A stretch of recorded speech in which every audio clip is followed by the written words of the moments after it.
नमस्ते अनि शुभ बिहानी सम्पूर्णलाई। सबैजना सन्चै आरामै हुनुहुन्छ होला है। म पनि एकदमै आराम छु साथीहरू। म चाहिँ नाम्लो पुगेर कहाँ जान लागेको भन्नुहुन्छ भने म चाहिँ घाँसन जान लागेको है। यहाँ चाहिँ स्वर्गदारीबाट धेरै दर्शन गर्नेहरू व्यक्तिहरू आएर बसिराख्नु भएको थियो कि यहाँ चाहिँ ऊ छ प्रतीक्षालय छ अनि त्यही माथि फेरि बल्ल पिपलको ऊ पनि छ, रुख पनि छ। यहाँ चाहिँ एकदम चिसो हावा आउँछ कि त्यही भएर सबैजना यहीँ आएर बस्ने गर्नुहुन्छ कि हावा खानलाई। हामी फेरि घाँस काट्न गयौँ है साथीहरू। मैले चाहिँ नन्दलाई जिस्काइरहेको छु कि है, मेरो त्यो अर्को नन्द र यो नन्द चाहिँ बोल्नुहुन्न क्या, अनि त्यही भएर मैले फेरि जिस्काइरहेको छु। किन नबोलेको भन्दै मेरो उमा लाइक कमेन्ट गरिदिनु है भिडियोमा भन्दै जिस्काइरहेको छु क्या। अनि मैले र मेरो नन्दले अर्को नन्दले फेरि घाँस काट्न लाग्यौँ कि साथीहरू। एउटाले भिडियो बनाउने अनि एउटाले घाँस काट्ने। त्यो पछि फेरि हेर्नु न मैले बङ्गुर देखाइरहेको छु कि तपाईँहरू मध्ये कसलाई बङ्गुरको मासु मनपर्छ? मलाई एकदम मनपर्छ।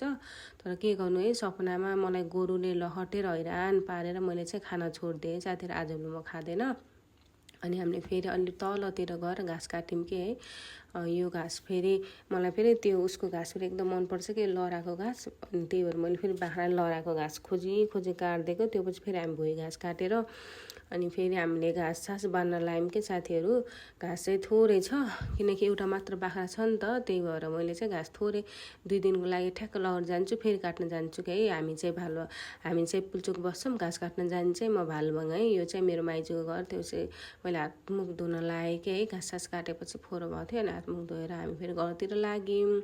अनि घरतिर लाग्दै गर्दा यहाँ फेरि नन्दले च्याउ बनाइराख्नु भएको रहेछ कि हेर्नु न, यो रोल्पातिरको च्याउ हो रे, कालो पट्ट्यो रे, कस्तो कालो हुने कि मैले त फर्स्ट टाइम देखेको कि साथीहरू। तपाईँहरूले देख्नु भएको छ कि नै? हाम्रोतिर त सेतो पट्ट्यो अलि सानो सानो हुन्छ, कत्रो डर लाग्दो के कालो के। अनि त्यसपछि फेरि हामी घरतिर लाग्यौँ है। म फेरि घर आइपुगेँ। लास्टमा मेरो हालत यस्तो भयो कि साथीहरू।